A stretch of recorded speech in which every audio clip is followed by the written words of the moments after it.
Good morning all of you. मी प्राध्यापक R S Devade, assistant professor department of electronics, Mahatma Basaveshwar Mahavidyalaya Latur. आणि आजच्या व्हिडिओ लेक्चरमध्ये आपण बघणार आहोत की BSc फर्स्ट इयरला प्रवेश घेतल्याच्यानंतर तुम्हाला फर्स्ट इयरला कोणते कोणते विषय आहेत आणि कोणते कोणते विषय तुम्हाला असणार आहेत याबद्दल आपण आजच्या लेक्चरमध्ये डिटेल बघणार आहोत. तर बघा, BSc फर्स्ट इयरला प्रवेश घेतल्याच्यानंतर तुम्ही जो कोणता ग्रुप घेता, ठीक आहे. समजा एखादा विद्यार्थी आहे आणि त्या विद्यार्थ्याने जो काही ग्रुप घेतलेला आहे, कोणताही समजा ग्रुपिंग जे आहे, प्रत्येक महाविद्यालयामध्ये सब्जेक्टचे वेगवेगळे ग्रुप करून दिलेले आहेत. या ठिकाणी तुम्हाला जे आहेत फर्स्ट इयरला एकंदरीत हे विषय आहेत. म्हणजे बघा, ऑप्शनल 1, ऑप्शनल 2, ऑप्शनल 3, जी, vocational skill, ability enhancement course आणि फील्ड वर्क. आता हे तुम्हाला जे 9 नंबरचा कॉलम आहे, हा कॉलम या सेमिस्टरला किंवा या फर्स्ट इयरच्या वर्षाला नाही आहे, तो तुम्हाला सेकंड इयर किंवा थर्ड इयरला आहे. मग आपण या ऑप्शनल 1, ऑप्शनल 2 आणि ऑप्शनल 3 जनरल इलेक्टिव्ह काय आहे हे बघू, ठीक आहे. तर बघा, आता समजा एखाद्या विद्यार्थ्याने प्रवेश घेतला आणि प्रवेश घेत असताना त्याने जे विषय आहेत, तर ते विषय सपोज त्याने घेतलेला आहे इलेक्ट्रॉनिक्स, फिजिक्स आणि कॉम्प्युटर, समजा हे विषय घेतले. किंवा एखादा विद्यार्थी आहे आणि त्याने बॉटनी, झूलॉजी आणि केमिस्ट्री हे विषय घेतले. किंवा एखादा विद्यार्थी आहे किंवा एखाद्या कॉलेजचा विद्यार्थी आहे, त्याने काय केलं आहे, मॅथमॅटिक्स, फिजिक्स आणि केमिस्ट्री हे सब्जेक्ट घेतले. म्हणजे तुम्ही जे कोणते 3 विषय घेतले त्या विषयाशी निगडीत तुमचा हा सब्जेक्ट असणार आहे. मग आपण फक्त असं कन्सिडर केलं की एक विद्यार्थी आहे, XYZ विद्यार्थी, आणि त्या विद्यार्थ्याने सध्या इलेक्ट्रॉनिक्स, फिजिक्स आणि कॉम्प्युटर सायन्स हे 3 विषय घेतलेले आहेत. मग हे जे तुमचे ऑप्शनल 1, ऑप्शनल 2 आणि ऑप्शनल 3 आहेत, हे तुमचे हे 3 विषय असणार आहेत. सपोज एखादा विद्यार्थी आहे आणि त्याने काय केलेलं आहे की ऑप्शनल 1 ठेवला इलेक्ट्रॉनिक्स, ऑप्शनल 2 ठेवला फिजिक्स आणि ऑप्शनल 3 ठेवला कॉम्प्युटर सायन्स. म्हणजे तुम्हाला हे 3 सब्जेक्ट असणार आहेत, ठीक आहे. मग या 3 सब्जेक्टच्या सोबत काय आहे तुम्हाला, तर नंतरचा तुमचा पेपर असणार आहे जीईचा पेपर. जी. तर जी काय, जीला म्हटलं जाते जेनेरिक इलेक्टिव्ह. जेनेरिक इलेक्टिव्ह म्हणजेच काय की समजा तुम्ही जर का समजा सायन्सचे विद्यार्थी आहात, सायन्सचे म्हणजे BScचे विद्यार्थी आहेत, तर BScच्या विद्यार्थ्यांना एक आर्ट फॅकल्टीचा किंवा मग कॉमर्स फॅकल्टीचा एक पेपर तुम्हाला त्या ठिकाणी असणार आहे. मग सपोज जर का एखादा विद्यार्थी BAचा जर असेल तर ठीक आहे, मग BAचा विद्यार्थी काय करणार, एकतर BScचा एखादा विषय किंवा मग त्याला कॉमर्सचा एखादा विषय त्या ठिकाणी घ्यावा लागणार आहे. मग कॉमर्सचा जर का असेल तर, जर समजा एखादा विद्यार्थी कॉमर्सचा आहे, तर कॉमर्सचा विद्यार्थी काय करणार, एक BScचा किंवा मग त्या ठिकाणी BAचा सब्जेक्ट त्या ठिकाणी घेणार आहे. म्हणजे हा आहे तुमचा generic elective. Other than faculty तो सब्जेक्ट तुम्हाला असणार आहे. म्हणजे जो काय तुमची सायन्स फॅकल्टी आहे, त्या सायन्स फॅकल्टीच्या व्यतिरिक्त तुम्हाला दुसरा फॅकल्टीचा एक सब्जेक्ट घ्यायचा आहे, ठीक आहे. म्हणजे तुम्हाला पहिला पेपर कोणता होता म्हटलं आपण, तर तो होता तुमचा इलेक्ट्रॉनिक्स, ठीक आहे. दुसरा कोणता होता तुमचा, तर तो होता फिजिक्स. आणि तिसरा कोणता होता, तर तो होता तुमचा कॉम्प्युटर सायन्स. आणि चौथा कोणता असणार तुम्ही जेनेरिक. आता असं कन्सिडर करू की या विद्यार्थ्याला जेनेरिक इलेक्टिव्ह हा BAचा पेपर भेटलेला आहे आणि त्या ठिकाणी त्याचा हिस्ट्री हा त्याचा जेनेरिक इलेक्टिव्ह आहे. हे आपण जस्ट कन्सिडर केलं. ते कॉलेज ठरवलं तुम्हाला की कोणता विषय द्यायचा आहे, किंवा तुम्ही त्या कॉलेजवरती तो विषय तुम्ही निवडू शकता तुमच्या फॅकल्टीशी किंवा तुमच्या प्राध्यापकाशी संपर्क साधून. नंतर आहे तुमचा vocational skill, vocational and enhancement skill. आता हा कोर्स कोणता आहे बघा, हे तुमचं प्रॅक्टिकल आहे. आता या ठिकाणी काय आहे, तुम्हाला प्रॅक्टिकल कोणतं असणार, जसं आता आपण बघितलं की तुम्हाला बघा आता थोडक्यात समजा आपण असं बघितलं की तुम्हाला पेपर कोणता कोणता आहे, तर एक आपण असं म्हणलं तुम्हाला इलेक्ट्रॉनिक्स पेपर आहे, दुसरा आहे तुम्हाला फिजिक्स, ठीक आहे, तिसरा आहे तुम्हाला कॉम्प्युटर. हे 3 ऑप्शनल आहेत. म्हणजे याला आपण ऑप्शनल 1 असं म्हटलं, याला आपण ऑप्शनल 2 असं म्हटलं आणि याला आपण ऑप्शनल 3 असं म्हटलं. मग याच पेपरचे परत तुम्हाला काय आहे, तर प्रॅक्टिकल आहे.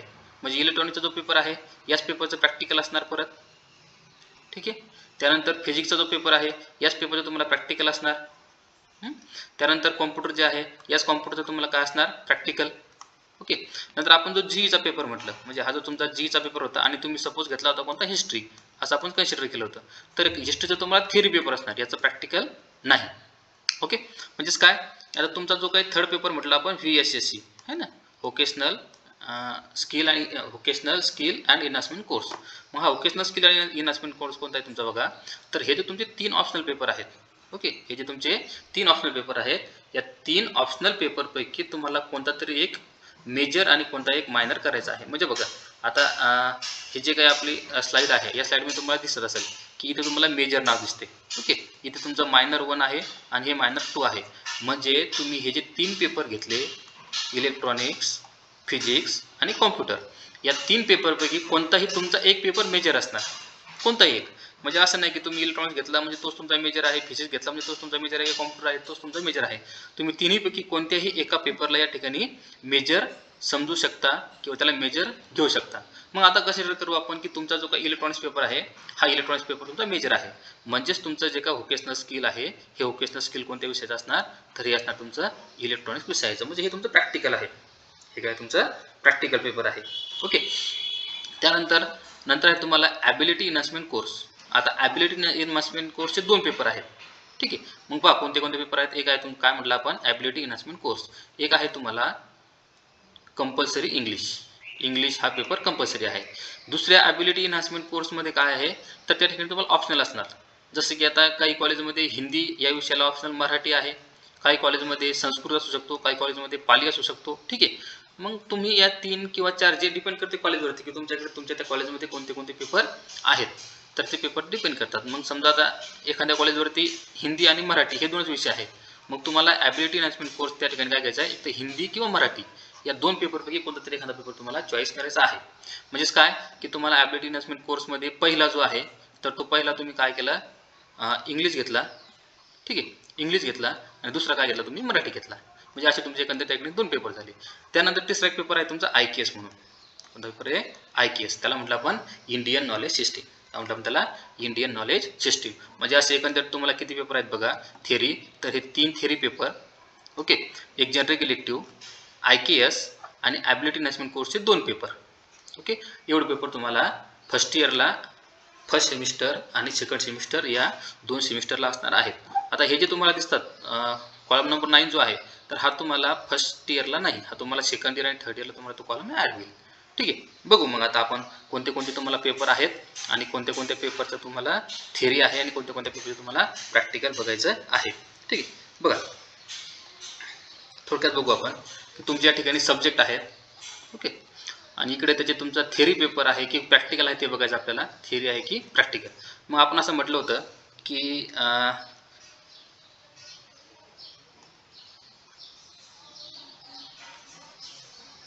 आपण असं म्हटलेलं आहे की आपल्याकडे जे आहेत तर मेजर मायनर हे विषय आहेत है ना, आणि सोबतच आपल्याला मग ॲबिलिटी इन्हान्समेंट कोर्स आहे, हे सब्जेक्ट आपल्याला पाहायचे आहेत कोणते कोणते सब्जेक्ट आहेत. मग पहिला म्हटलं आपण ऑप्शनल 1. काय म्हटलं आपण, ऑप्शनल 1.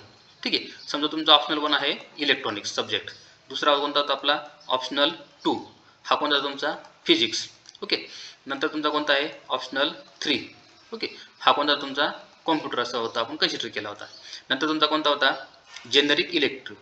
जेनरिक इलेक्टिव्ह म्हणजे तुमचा कोणता होता, आपण हिस्ट्री असं कन्सिडर केलं होतं की तुमचा तो त्या ठिकाणी कोणता असणार आहे, तर हिस्ट्री असणार आहे. नंतर तुमचा कोणता होता, तर VSEC. ठीक आहे, मग VSEC तुमचा कोणता असणार, जो तुमचा मेजर पेपर असेल ते. ठीक आहे, म्हणजे या 3 पैकी तुम्ही जो मेजर करसाल तो मेजर पेपर. ओके, मग पाहू आपण.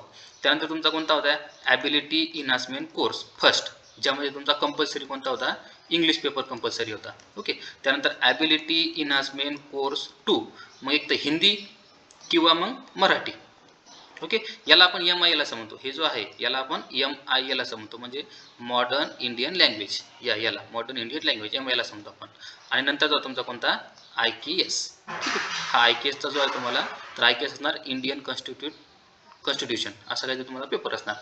मग कोणता कोणता थिअरी आणि कोणता कोणता प्रॅक्टिकल आहे, तर बघा जो तुमचा ऑप्शनल 1 आहे, ठीक आहे, हा तुमचा थिअरी पेपर असणार, सोबतच याच विषयाचं तुम्हाला प्रॅक्टिकल असणार.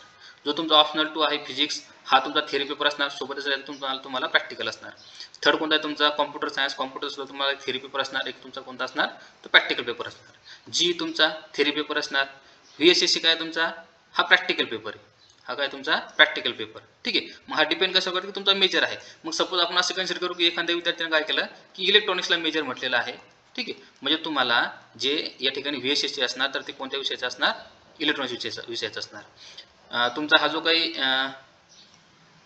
ॲबिलिटी एनहान्समेंट कोर्स आहे, ठीक आहे, म्हणजे इंग्लिशवाला, हा तुमचा सुद्धा काय आहे, थेरी पेपर आहे. ओके. त्यानंतर हा जो तुमचा Indian knowledge modern Indian language आहे, हिंदी किंवा मराठी, हा सुद्धा तुमचा थेरी पेपर असणार. असं कन्सिडर करू की एखाद्या विद्यार्थ्याने काय केलेलं आहे, मराठी पेपर हा घेतलेला आहे. ठीक आहे. आणि IKS सुद्धा तुमचा काय असणार, थेरी पेपर असणार. म्हणजे एकंदरीत तुम्हाला थेरी आणि प्रॅक्टिकल पेपर किती आहेत तर बघा, 1 2 3 4 5 6 7 तुम्हाला थेरी पेपर द्यायचे आहेत आणि 4 तुम्हाला प्रॅक्टिकल पेपर या ठिकाणी द्यायचे आहेत. असं तुमचं या ठिकाणी BSc फर्स्ट इयरचं एकंदरीत सब्जेक्टचं पॅटर्न असणार. ठीक आहे. म्हणजे तुम्हाला एवढे सब्जेक्ट तुम्हाला BSc फर्स्ट इयरला द्यायचे आहेत.